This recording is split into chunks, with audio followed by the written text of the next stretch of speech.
চল রে আমার মন মধুর বৃন্দাবন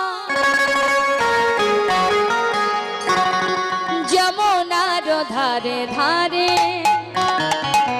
কে কে গেছেন বৃন্দাবনে? একটু হাত তুলে দেখান তো কে কে গেছেন।